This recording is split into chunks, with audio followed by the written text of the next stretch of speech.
Welcome to our channel. Today we how to connect Behance to LinkedIn for creative work discovery, beginner guide step by step clearly. First, open your web browser and go to the Behance website. Log in to your Behance account. If you do not have an account, you can create one easily by clicking on the Sign Up button. Once logged in, locate your profile picture or icon in the top right corner of the page. Click on your profile picture to open a drop-down menu.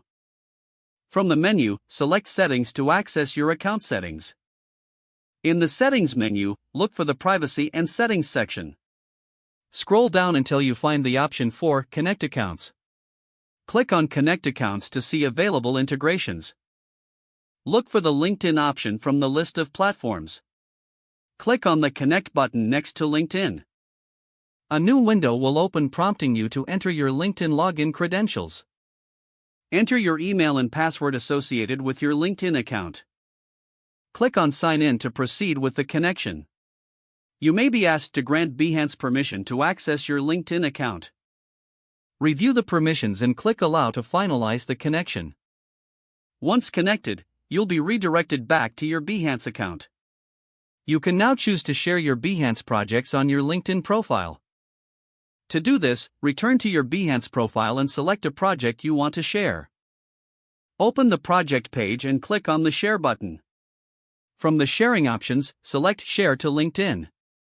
Add any additional comments or context in the provided field. Finally, click Post to share your project on LinkedIn. Your Behance projects will now appear on your LinkedIn profile, enhancing your visibility for creative work discovery. If the page does not load, refresh the browser or try again in a private or incognito window. Make sure you are using the correct email address, then retype it carefully to avoid small typos. If your password is not accepted, use the reset option and create a new strong password you can remember. Check your spam folder for verification or security emails, then complete any requested confirmation steps. Enable two-factor authentication if available to improve account security and reduce unauthorized access risk. After signing in, review your profile details so your contact information and settings are accurate and current. Don't forget to like this video and subscribe to our channel for more step-by-step tech guides.